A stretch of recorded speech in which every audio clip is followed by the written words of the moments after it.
am going to invite our first speaker. Some say that she is a social reformer and African catalyst, the bringer of the bridge gap between Africa and America. She is known as the princess living in diaspora, a psychiatric mental health doctor, a nurse with 30 years of experience, a passionate lady who is part of the 14 best-selling authors that focuses mainly on health and wellness. Please allow me to introduce to you Dr.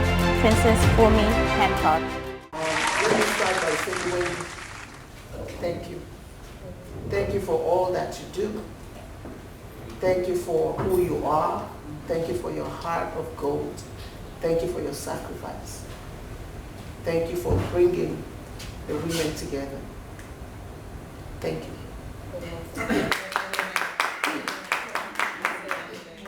And the man. Thank you. Well, my name is Dr. Princess Fumi Hancock. Princess because I'm from the southwestern region of Nigeria, where my family has ruled since the 1280s. Now, all right, so I used to say the 1400 until my dad one day said, know your history. Know your history. Now, there's a lesson in just what I just said. Know your history. And my dad said, well, it's the 1280s, and he brought out all these pictures from me. And I thought, wow, this is my roots. Do you know your history this morning? All right, my message just switched. Do you know your history this morning? Do you know who you are? Do you know that you are wonderfully, marvelously made? Do you know that there's no one on the face of this earth like you? Do you get it? That when you stand up and you get up and wake up in the morning, you are a bad, big, jam. Do you know that when you step, the earth shatters when you get up and you do this? Somebody knows that they're in trouble because you are alive today.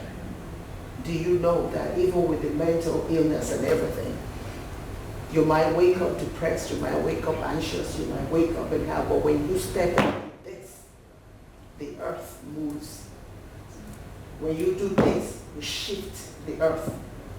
When you get up, when you lay in bed, nothing happens. A parked car will never move, right? Even the thieves will come and take it. Now, if you're from Africa, you know what I'm talking about. You put a car somewhere for a minute now, and you don't move it, somebody else will come and say, gee, they don't need it. I'll take the rim off. Yeah, right? Another person will come and say, well, they took the rim, I must well take the whole tire. And take the tire.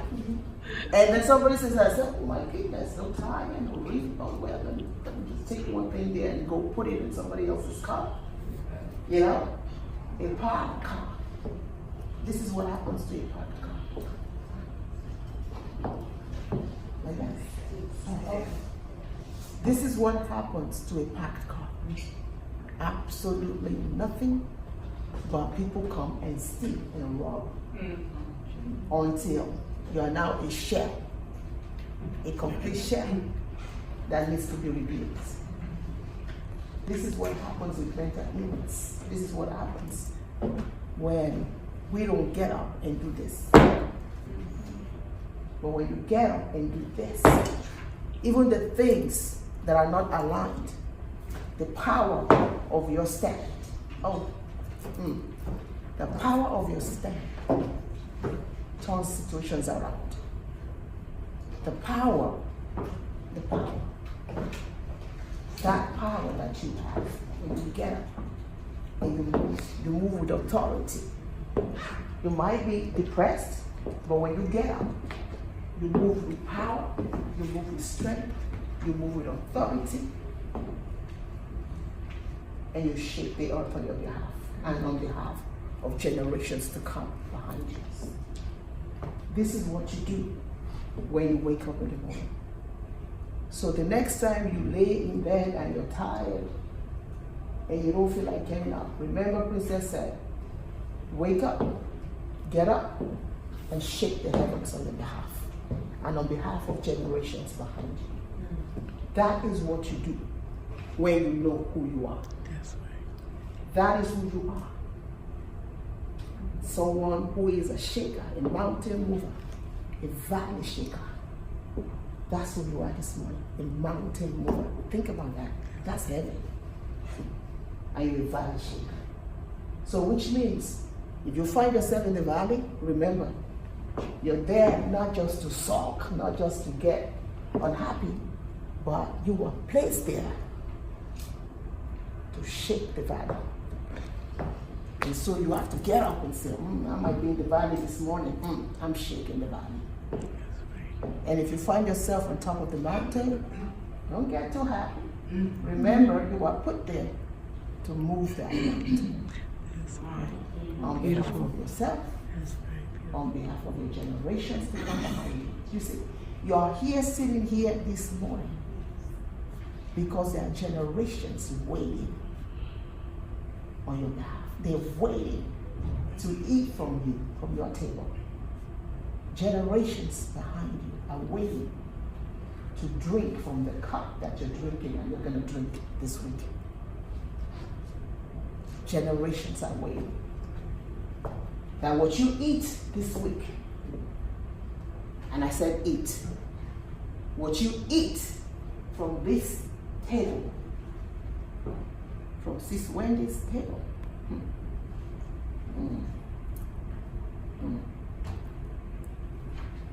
I wish you could see what I see today. What you eat today.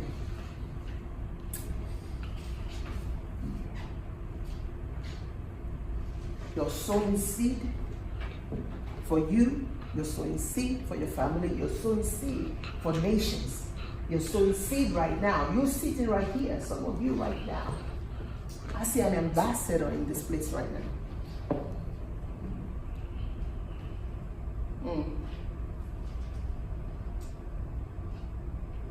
Seed. So don't waste your time this week.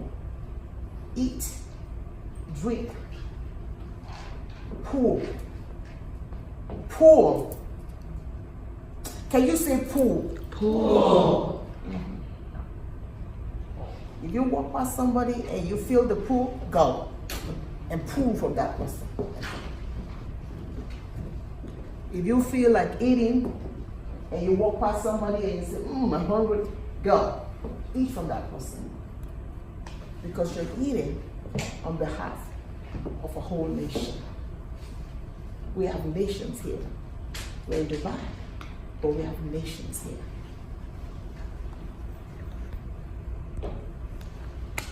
We're all under training right now. Training that will change the trajectory of generations in your home, in your family, in your community as you take it back to your community. And you're beginning to implement what you're about to learn these few days. Many people go through life and they go through life believing the limitations that people are placed on them. Last night I had a beautiful time with a sister, Erica. She was asking me some questions and I was going back to things that I didn't even remember, but she asked the questions and they all came back.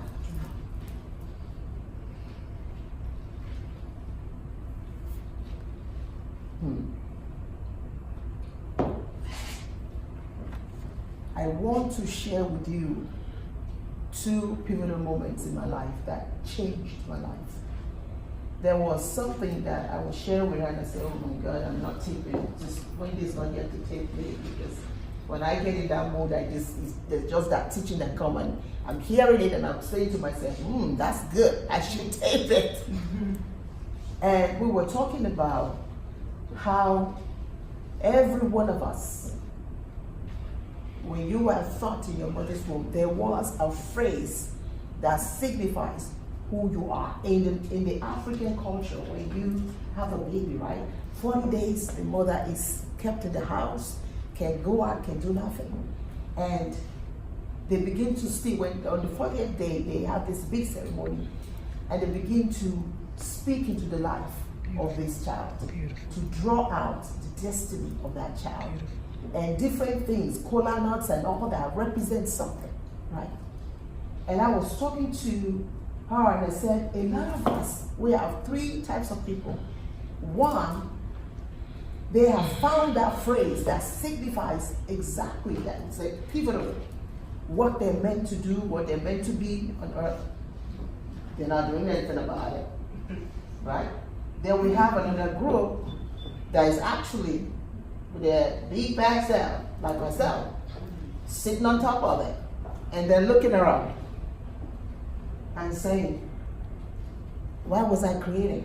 Well, maybe if you get up a little bit, maybe you'll see it. So some of us are sitting on it, but looking at everybody else, what everybody else is doing, and saying, gee, I must try that.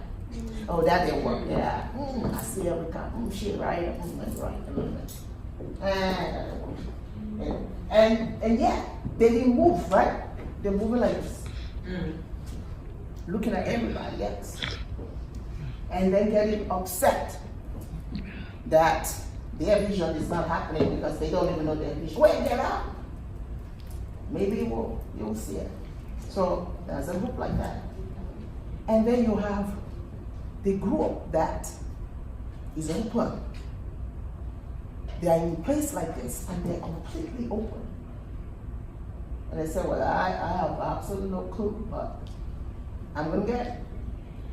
And they get it, and they get up and do whatever they have to do. So I began to share with her one big moment in my life. I have been divorced, I've lost homes, I lost my mind. I would outsee, and when I said lost my mind, literally lost my mind. And came through 6 months later looking for my babies. Like, what in the world happened here? Like, I snapped because of the things that I've been through in life and the trauma that I've been through the divorce and everything. And so when I remarried after several years, I thought I was good. I thought, okay, now I got stick together. You know, I'm over him, right? So he walks past me. I'm like, oh, brother, peace out. I said, I'm over all this now, so no problem. Well, I didn't know I was sitting on a whole bunch of problems that I dragged into my next marriage. And so when you see a brother now that is telling you, I love you, I said, Yeah, you go again. I know how that feels. I remember it all too clearly. And it's like, but I really do. I said, I believe it. I was saying I believe, but my face was saying a completely different story. And for 3 years we were in therapy because every year I bought a new wedding gown that I never wore. I buy it, and then when it's time, I look at the poor brother. I said, peace, I ain't ready. You know, and I became a drama in my church. I mean, it was really so bad that the women ministry, they started looking because the women ministry, you had half of them that was getting ready. They really want to get married, but they can find a man. And so they look at me and say, yeah, she found bias. Every year she buy a wedding gown. And she talking all kind of stuff. So it got really bad that the leader, God bless her, got up and said one day, you all need to leave Princess alone.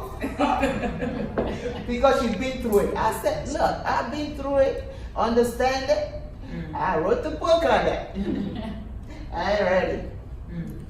You know, but even when I got ready, I still had those baggage that I dragged with me that I found somebody that said to me, that his mission in life, that he was designed to serve me. I said, right, Wendy? I said, I said, look, people have been pulling some stuff, but this one here, I reject it. And I could not believe that somebody could say that that was all. I said to brother, I said, look, go and find your own vision. I said, find your mission, find your vision. I cannot. How could you say that I'm your vision? God gave me a vision. I said, look at, you're older than myself, at least 7 years older. So which tells me that when you were carried, God gave you a vision. Now find it. I said, find that vision. It's business, entrepreneurship, find it. And he said to me, I am not a business person. I said, no, you are. Find that vision quick, because I can't be it. And I went through that. I don't know why I'm saying this, but I went through all that, fighting for years, really oppressed, depressing the poor brother, and just causing chaos in my own marriage because I couldn't understand that somebody could say that I was their vision. You see, when you are being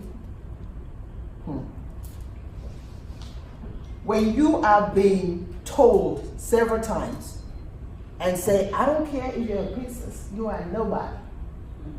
When somebody has told you that you will never make it in life, when somebody says to you, but who do you think you are? You can't make it. You can't go on to this. This is where I want you, and that's where you're going to stay. So that you've been conditioned for so many years to hear that. See, mental illness, conditioning. You've been conditioned that this is who you are. So now when you are moved out of that, the conditioning, you take the conditioning with you. And until you learn to re-engineer your thoughts and re-engineer how you speak, how you think about yourself, this is what you will always have looking. So for me, that was what I heard. So when somebody tells me that I'm their vision, I couldn't take it. I couldn't take it. Until one wise man, one beautiful wise man, and that man passed. The man passed the morning that I got here. He passed, and I got the note that he passed. The morning, I remember that phrase, and as I was walking in, and I got he just passed. And he said to me, he came to America. He said, I need to see you. And I walked in there. And he said, you, my princess, you were manufactured in Nigeria. You were assembled in America. And now you're dispatched to the world. That was my sentence that I needed all my life. That was the phrase that I needed. You see, each and every one of you have a phrase like that. And you need to find it. And when you find it, when life starts swaying, and you remember that phrase, all of us have it. All of us. And as we sit here, I want you to start thinking about this. What has been that phrase that has carried me through my life? We all have it. For me, it took 40-something years to find it of my life. To finally find it. And when that man looked at me and said, and he held onto my hand, and he said, why are you blocking this man's vision? I said, huh? He said, yeah. Why are you blocking this man's vision? I said, what did he tell you? What's up with that now? What did he say? He said, no. He said, look me now. I'm not talking about nobody. Why are you blocking? I said, I ain't blocking nobody's vision. I said, I'm not. What he said, princess? Why are you blocking? Okay. Let's just Why are you blocking David's vision? I said, but didn't they tell you that I said that he needs to go and find his vision? Yeah, he needs to go and find his mission. He said, you're not getting it. You are his mission. I said, I am what? He said, you are his mission. That's deep. That's very deep. And I rested, and he said, get out of the way and let him fulfill his vision. Some of us need to get out of the way so that our vision can come forth. Some of us, we're saying we can't see, but we're the one, the big black shadow in front of our vision. We're the one blocking our own vision. We're the one blocking our own mission. We're the one wasting our own darn time.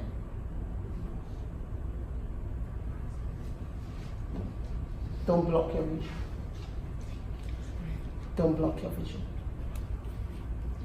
Don't block your vision. I spent years blocking my vision, and I was running around. And every running around I was doing was actually blocking. It wasn't getting me closer to where I wanted. It was actually getting me deeper. And I kept saying, well, I'm doing everything that I need to do. No, just get out of your own way.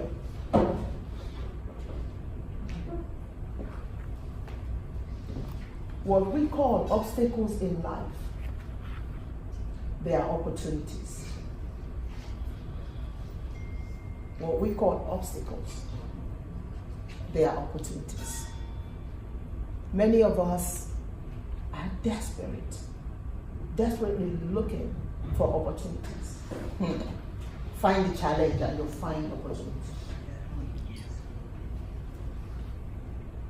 Find a challenge and you find the opportunity. It might not be what you're comfortable with. In fact, you probably won't be comfortable with it because you're saying, this is a different kind of, but that's probably it. See, we like to sit in familiar places. We like to sit in things that we know, because we feel like, oh, I know this, that. But there's a need for us to be stretched because it's in that stretching that we find our mission. Let me say that again. It's in that stretching that we find our mission. Well, I ran. Say, I'm a doctor of nurse practice, and for several years, so I ran away from that. Let me just fess up here. Right, sister? Well, be careful to say yes now because you know you're right by my side too. Because you ran too. We're all runners. Runners on heels. That's right. Runners on heels, brother. You're in the middle of runners on heels. You're right. I was running, and every time I would see mental health, I was like this. Every time they talk to me about mental health, I write a book. Because that was easy for me. I could write a book like that. It was easy. So anytime they say, oh, come speak about mental health, let me think about that for a second. No. Nah.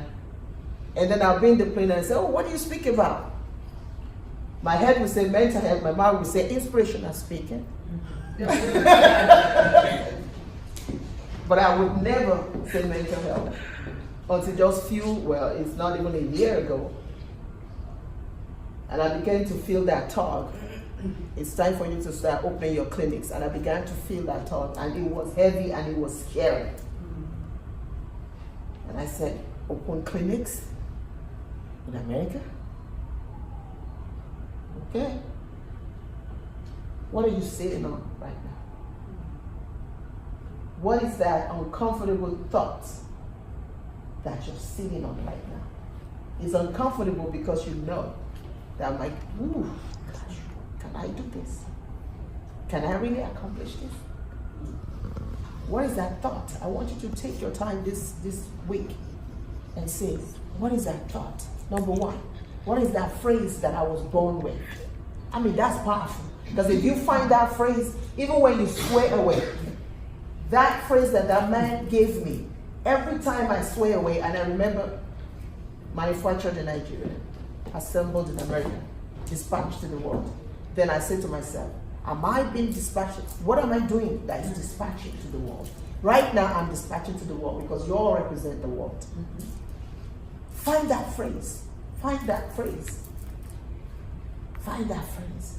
Because I tell you, it will literally, those things that has been uncomfortable, those things that you've not been able to break through. When you find that phrase, you start seeing instant breakthrough. And people will think it's magic, but it's not. It's because you found it. And now you're working it out. Find that phrase. Manufactured in Africa. Assembled in America. Dispatched to the world. And as soon as that man said it, there was a thought that came to me. One event can change your life forever. And since then, every time I talk about it, I end with one event can change your life. All of us are one event away from that breakthrough. One event. One event. And for me, it was that man broke the alabaster box on my head with that phrase. One, I tell you, I said, one event. That was one event in my life. And I remember him saying, I know when you were younger, you said you would be in Hollywood, but people laughed at you and said, you? Mm-mm. And when he broke that into my life, things began to happen. Because I began to now move in places that I needed to move. I wasn't all over the place anymore, but I began to move in places. It didn't matter the giants that were in the land. I didn't care about that because now they told me. And so I was walking, breaking down doors in Hollywood. I said, don't worry, you all don't have to open the door for me. I'll break it down myself. and I break it. And made movies, poof, I break it. Books, poof, I break it. And they were always looking at me and I said, I'm telling you, you don't have to worry. I'm not waiting on you. I'm going to break that door down myself. What is the door in front of you that must be broken? Nobody else is going to come and break down that door for you. Because you were assigned that door. Now, it's up to you if you allow somebody else to take your blessings, but I'm not ready for that. Because guess what? Every door that is in front of you, there are other people too that want to go straight into that same door. Who's on first? Are you? Who's on first? Break the cycle of generational poverty. Break the cycle.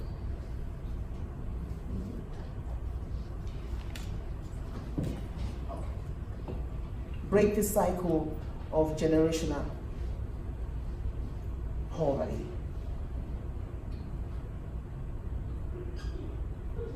You were born a leader. You were born a creative person. You were born to get up and shake the earth. On behalf of your family, on behalf of your community, on behalf of a whole nation,